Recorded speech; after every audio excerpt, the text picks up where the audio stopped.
저는 우리 시어머님 이야기를 할까 하는데요. 아니죠. 엄밀히 따지면 시어머님과 저에 대한 이야기네요. 우리 시댁은 시부모님과 시누이 부부, 그리고 저희 부부가 있습니다. 시누이는 집에서 1시간가량 떨어진 곳에 살고 있고, 저희는 시부모님에게 얹혀 살고 있습니다. 저희가 사는 곳이 지방 도시인데, 시부모님 집은 2층짜리 단독 주택인데요. 그곳 1층에는 시부모님이, 그리고 2층에는 우리 부부가 살고 있어요. 결혼 전 우리 부부가 시부모님 집에 얹혀 살겠다고 했을 때 형님, 그러니까 남편의 누나가 엄청 반대했어요. 그러다가 괜히 사이 나빠진다고요? 거기다 1층과 2층이 완전히 분리가 되어 있긴 한데 1층 거실에서 2층으로 올라가는 구조라 더욱 그럴 수가 있다며 분가를 하라고 했었어요. 하지만 제가 단순해서 그랬는지 모르겠는데 빨리 돈을 모아야겠다는 생각에 그곳에서 살겠다고 했는데요. 그때 형님에게 저희 그냥 2층에서 살게요. 근데 진짜 문제 안 일으키고 살게요. 만약 문제 일으키면 우리가 스스로 나갈게요. 라는 다짐을 하고서야 허락을 받았어요. 하지만 시부모님이 워낙 좋은 분들이셔서 저희가 사는 곳에 절대 올라오시지도 않으셨고 오히려 저희가 밥을 얻어먹으러 더 자주 내려갔어요. 우리 시어머님은 음식 솜씨가 상당히 좋으세요. 여기서 잠깐 우리 시어머님에 대해 말씀드리자면 우리 시어머님의 성격은 뭐에 하나 꽂히시면 끝장을 보는 성격입니다. 근데 이 성격이 말이죠. 좋게 말하면 굉장히 좋은 성격인데요. 또 다르게 말하면 주위 사람들을 굉장히 힘들게 하는 성격이기도 합니다. 그냥 뭐든지 만족할 만한 결과가 나올 때까지 끝장을 봐야 하니까요. 그러니까 어디 콩국수 맛집에 가서 콩국수를 먹고 거기에 한번 꽂히게 되면 집에 돌아와서는 몇 날 며칠 그 맛을 흉내내기 위해 노력하시는 분이세요. 어느 날 시어머님이 내려오라고 해서 1층으로 내려갔는데요. 어머님, 콩국수네요?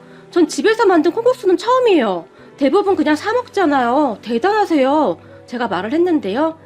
말도 마라. 전에 어떤 콩국수 맛집에 다녀왔는데 그 맛에 빠져가지고는 몇 날 며칠 동안 콩국수를 만들어대는데 그때 우리 며칠 내내 콩국수만 먹었잖니? 그렇게 며칠을 만들더니 결국 나중에는 똑같이 흉내를 내더구나.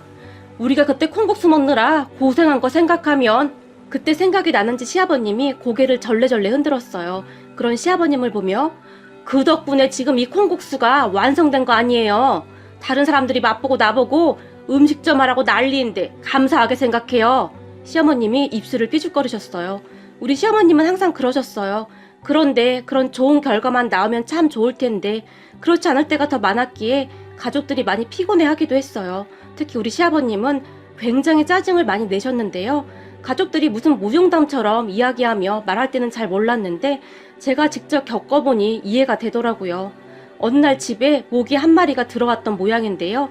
이 모기가 새벽 내내 윙윙 거리면서 돌아다녔던 것 같아요. 그때가 새벽 3시가 넘은 시간이었다고 하는데 시어머님이 불을 켜고는 그 모기를 잡기 위해 이리저리 뛰어다니신 거죠. 내가 이놈의 모기를 가만 안 둘 테다. 네가 이기나 내가 이기나 한번 해보자. 네가 그렇게 숨어있으면 내가 못 찾을 줄 알아? 막 이러면서 말이죠. 시아버님은 다음날 출근을 하셔야 해서 잠을 주무셔야 했는데 시어머님이 방에 불을 켜고 한 손에 책까지 들고는 두리번 모기를 잡기 시작했다는데요. 무려 1시간을 그러고 계셨다고 합니다. 그러다가 결국에는 제발 잠 좀 자자, 잠 좀. 시아버님이 버럭 소리를 지르셨지만 이미 모기에 꽂혀버린 시어머님은 누가 못 자게 했소? 당신은 그냥 자요. 나는 모기 잡을 테니까. 라며 들은 척도 하지 않았다는데요. 당신이 그러고 다니는데 내가 잠을 어떻게 자? 그냥 내일 잡던지 하자. 시아버님이 설득을 했지만 모기 이놈 나오거라. 오늘 너랑 나랑 끝장 한번 내보자. 라며 눈에 불을 켜고 방 안 여기저기를 돌아다니셨다고 합니다. 그러다가 결국에는 시어머님이 모기를 잡았다고 하는데요. 다음날 시아버님이 저에게 애미야, 가서 모기약 좀 사오거라. 오늘 밤도 모기가 나올까봐 내가 아주 무섭구나. 그리고 내가 만약에 모기였다면 네 시애미가 저승사자로 보였을 거다. 모기도 다 먹고 살자고 하는 짓인데 사람이 어쩌면 그렇게 인정머리가 없는지 라는 말을 할 정도였어요. 그러다 어느 날 정말 대형 사건이 발생을 했는데요. 우리 시어머님이 병원에 입원을 하게 되었어요. 이 사건으로 인해 시어머님뿐만 아니라 저까지 시아버님에게 단단히 찍히게 되었어요. 이제 어떻게 할 거야? 어쩜 둘이 그렇게 똑같을 수가 있어? 당신이라도 말렸어야지. 엄마랑 똑같이 그러고 있으면 어떡해? 시어머님 병실 앞에서 잔뜩 화가 난 남편이 저를 나무랐어요. 그런 남편의 말에 잔뜩 기가 죽은 채 아니 난 그 정도일 줄은 몰랐지. 그리고 어머님 혼자 하실 줄은 진짜 생각도 못했어. 제가 대답했지만 아버지 엄청 화나셨어. 이제 어떻게 할 거야? 남편은 계속해서 한숨을 쉬었어요. 사건의 발단은 날파리 때문에 시작이 되었어요. 여름이라 집에 날파리가 굉장히 많이 생겼는데요. 퇴치약도 써보고 했는데 계속해서 어디선가 끊임없이 날파리가 나왔고 그때 당시 시어머님은 하루 종일 날파리와 사투 중이었어요. 그러던 어느 날 저는 그런 시어머님이 너무 안쓰러워서 어머님 제가 초강력 연막 소독기 그거 샀어요. 왜 그거 있잖아요. 지금도 가끔 우리 동네에 방구차라고 하얀 소독 연기를 뿌리면서 다니는 거 그거 말이에요. 옛날에는 이 방구차가 지나가면 동네 아이들이 그 뒤를 쫓아다니고 그랬잖아요. 그 차 아시죠? 딱 그거예요. 그 가정용 연막 소독기를 제가 인터넷에서 하나 샀어요. 제가 말을 했는데 그래? 잘했다. 역시 네가 참 생각이 깊구나. 순간 시어머님의 눈이 샛별처럼 반짝반짝 빛나고 있었어요. 지금 가만히 돌이켜 생각해보면 제가 도대체 무슨 짓을 한 걸까요? 저는 절대 그걸 사면 안 되는 거였어요. 하지만 그때 당시 저는 그 초강력 연막 소독기로 인해 그리 될 줄은 정말 꿈에도 몰랐답니다. 다 제 잘못인데 제가 누구한테 하소연을 하겠습니까? 저도 인터넷으로 날파리, 나방, 모기 제거용품을 찾아보다가 그 성능과 큰 사이즈가 마음에 들어서 자세히 확인하지 못하고 샀는데요.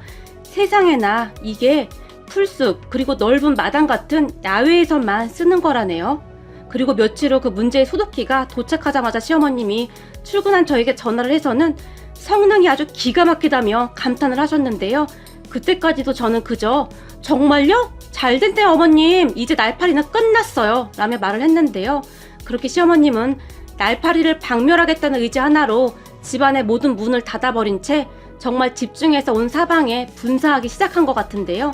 잠시 후 동네의 친한 언니가 저에게 전화를 해서는 경주야 큰일 났어. 니네 집 불났어. 니네 시어머니 안에 계신 거 아니야? 놀라서 소리쳤고 그 말에 제가 네? 불이요? 라고 외치며 옆에 있던 팀장님에게 팀장님 우리 집 불났대요 라며 그냥 뛰쳐나왔어요. 그리고 제가 시아버님과 남편에게 전화를 하고 택시를 잡아 타고 집으로 출발을 했는데요. 세상에나 우리 집 앞에 소방차와 구급차 그리고 경찰차까지 와 있었어요. 한마디로 동네가 발칵 뒤집혔다고 보시면 될 것 같네요. 우리 집 안에서 하얀색 연기가 마구마구 새어나오자 집에 불이 난 줄 알고 동네 사람들이 119에 신고를 했답니다. 소방관들이 집 안으로 급히 뛰어들어갔고 하얀 연기를 뚫고 거실에 들어갔는데 시어머님이 거실 한가운데 연막 소독기를 든 채 누워 계셨다는데요. 소방관이 그런 시어머님을 데리고 나왔다고 하네요. 그렇게 시어머님은 구급차에 실려서 병원으로 급히 이송되었다고 하는데요. 그리고 얼마 후 동네 언니에게 어머님이 병원으로 이송됐다는 소리를 듣고 눈물 콧물 다 빼며 다시 병원으로 갔는데요. 뒤늦게 연락을 받고 온 시아버님이 혼비백산한 것은 말할 것도 없고 말이죠. 그리고 결국 제가 그 연막 소독기를 사준 게 들통이 나게 되었고 넌 정신이 있는 거니 없는 거니? 그거 야외에서만 쓰는 거라고 하던데 그걸 집안에서 쓰게 하면 어떡해? 시아버님이 화를 내셨어요. 죄송해요 아버님. 저는 그냥 살짝 사용하라고 말씀드린 건데 어머님이 그렇게 열심히 사용하실 줄은 진짜 몰랐어요. 내가 몇 번이나 말하지 않았냐. 네 시애미한테 대충이라는 게 없다니까. 시아버님이 한숨까지 쉬면서 말을 했고 저도 너무 놀란 나머지 계속 심장이 두근거렸는데요.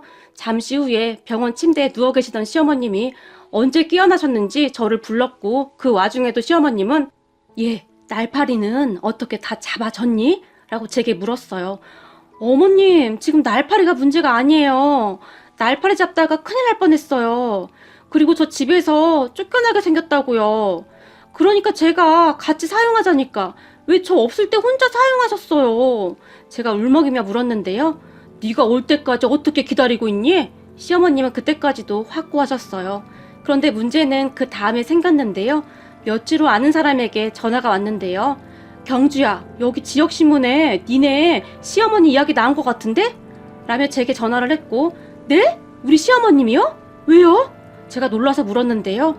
왜 그때 그거 있잖아. 니네 시어머님이 그 연막 소독기인가? 그걸로 집안 막 소독하다가 병원 실려간 거 그거 신문에 실렸어. 잠깐만 내가 사진 찍어서 보내줄게. 라며 전화를 끊었는데요. 정말 우리 시어머님의 사례가 지역 신문에 실렸더라고요. 황당한 사건 사고편인가 하는 란에 날파리 잡으려다가 병원에 실려간 60대 여성이라고 신문에 실렸던 겁니다. 그걸 보고는 깜짝 놀라서 시어머님에게 말을 했는데요. 예, 그거 네 시아버지 알면 난리 나니까 절대 못 보게 해야 해 라며 큰 소리를 치셨어요. 하지만 제 귀에까지 들어왔는데 시아버님 귀에 들어가는 건 시간 문제였죠.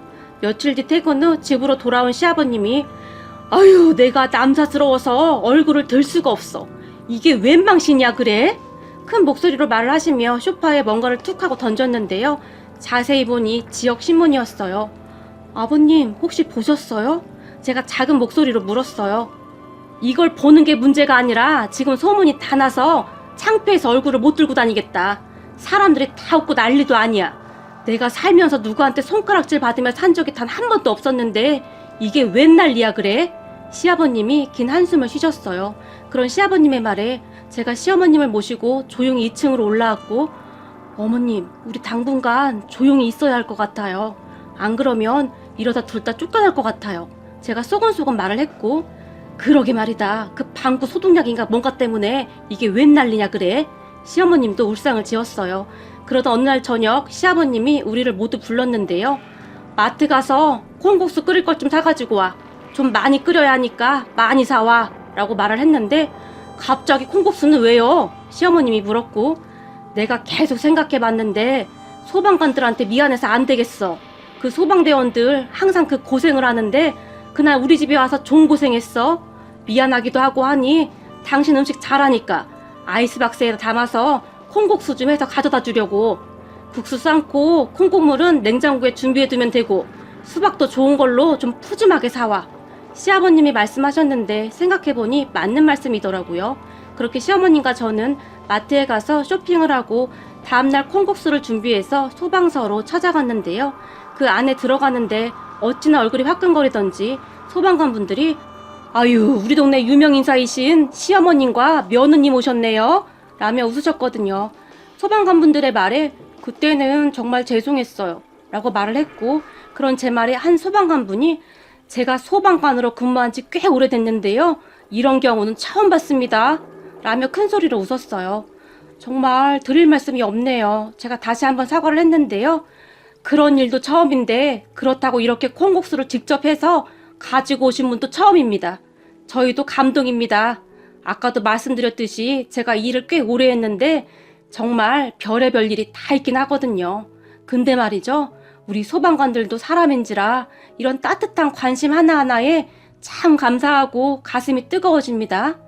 어떤 분들은 취해서 오히려 우리에게 함부로 하는 분들도 많고 힘들게 구해드렸는데 집안에 현금 있는데 안 꺼내왔냐며 화내는 분들도 계시거든요. 그럴 때마다 마음이 참 씁쓸할 수밖에 없습니다. 물론 우리 소방관들은 사명감이 없으면 하기 힘든 일이긴 합니다만 우리도 사람인데 그럴 때마다 힘들 수밖에 없죠. 라며 조용히 웃으셨는데 그 말을 들으니 어찌나 마음이 아프고 죄송하던지 고개를 들 수가 없었어요. 그런 분들에게 저희가 콩국수를 대접해드렸는데 아니 어떻게 이런 맛이 납니까? 이거 완전히 진국입니다. 이런 솜씨를 왜 그냥 썩히세요? 장사하셔도 되겠습니다. 라며 엄청 좋아하셨어요. 그리고 그런 소방관분들의 말에 정말요? 그럼 장사 한번 해볼까요? 시어머님이 말을 했는데 제가 얼굴이 사색이 된 채 어머님 제발요 이러며 말렸어요. 그런데 그 뒤 더 기가 막힌 일이 일어났는데요. 어느 날 제가 길을 가고 있었는데 우리 시아버님이 편의점 의자에 홀로 앉아 컵라면을 드시고 계셨어요. 그 모습을 보며 깜짝 놀라 아버님 여기서 뭐 하시는 거예요? 라고 물었는데요. 제 목소리를 듣던 시아버님이 갑자기 벌떡 일어나셨는데 그 바람에 앞에 있던 컵라면이 엎어져 버렸어요. 그게 말이다. 내가 컵라면을 좋아하잖니? 깜짝 놀란 시아버님이 당황한 듯이 말을 했어요. 네?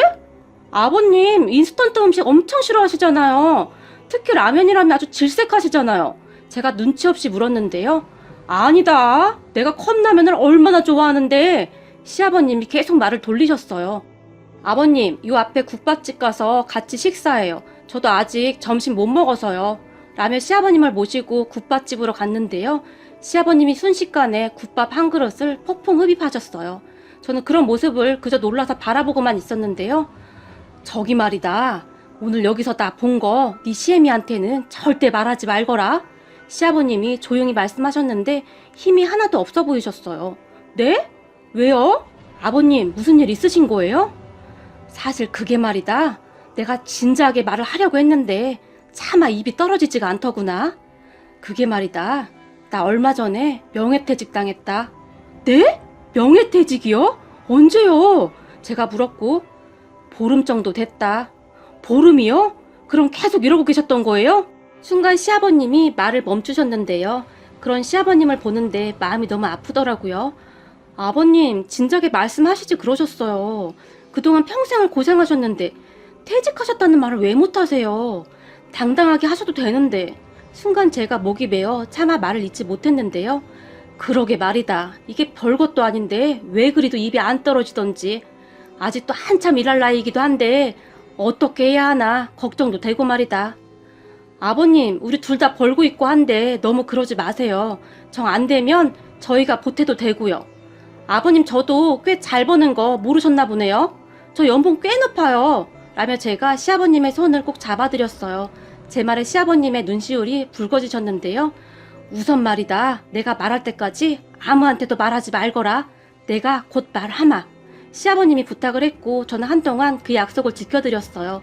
다만 가끔 아침 일찍 양복을 입고 나가시는 시아버님을 따라 나가서는 아버님 컵라면 드시지 말고 꼭 밥 사드세요. 아셨죠? 라며 양복 주머니에 용돈을 넣어드릴 뿐이었어요. 그러던 어느 날 시아버님이 내가 오늘 가족들에게 말할까 한다 라며 저에게 전화를 주셨어요. 잘 생각하셨어요 라고 제가 시아버님을 응원해드렸고 그날 제가 사온 와인을 드시면서 시아버님이 그저 아무렇지도 않게 말을 꺼냈어요. 그 말에 시어머님과 남편이 놀랐지만 그동안 수고 많으셨어요 아버님. 제가 미리 준비한 선물을 시아버님에게 드렸어요. 그리고 그 모습을 본 시어머님이 뭐야 넌 알고 있었던 거야? 제게 물었고 네 근데 비밀이라 말씀 못 드렸어요. 제가 살짝 웃었는데요.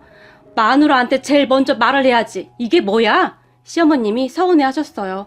하지만 자초지종을 다 들은 시어머님의 눈치울이 붉어지셨는데요.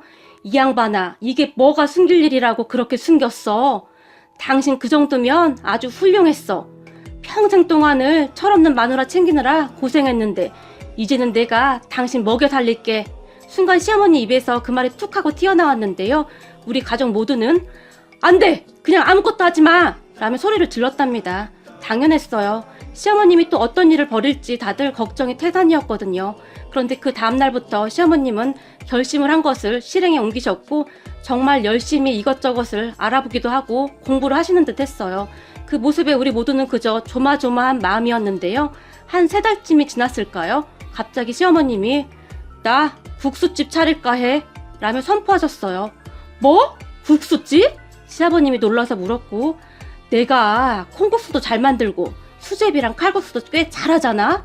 내가 그동안 식당 가서 한두 달 일도 해봤는데 할 수 있을 것 같아 라며 자신만만한 표정으로 말을 했어요. 아니 엄마 절대 아무것도 하지마. 그냥 우리가 생활비 줄게. 남편이 결사 반대하고 나섰지만 이미 자리도 다 알아봤다. 네 아버지랑 같이 하면 충분히 할 수 있어. 시어머님은 진짜 대단하셨어요. 정말 꼼꼼히 잘 알아보셨더라고요. 그렇게 시어머님과 시아버님이 국수집을 시작하셨는데요.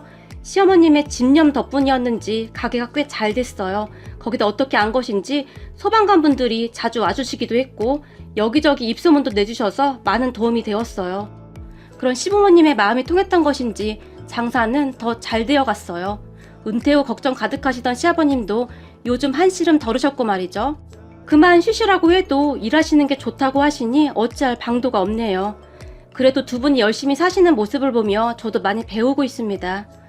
뭐든지 시작하면 끝장을 내고야만 하는 우리 시어머님의 집념이 결국 해냈네요. 마지막으로 소방관분들 뿐만 아니라 묵묵히 보이지 않는 곳에서 항상 애써주시는 분들이 참 많은데요. 그런 모든 분들에게 항상 감사하는 마음을 갖고 살아가는 마음 따뜻한 세상이 되었으면 합니다. 오늘의 사연은 여기까지였습니다. 즐겁게 보셨다면 구독, 좋아요 부탁드립니다. 고맙습니다.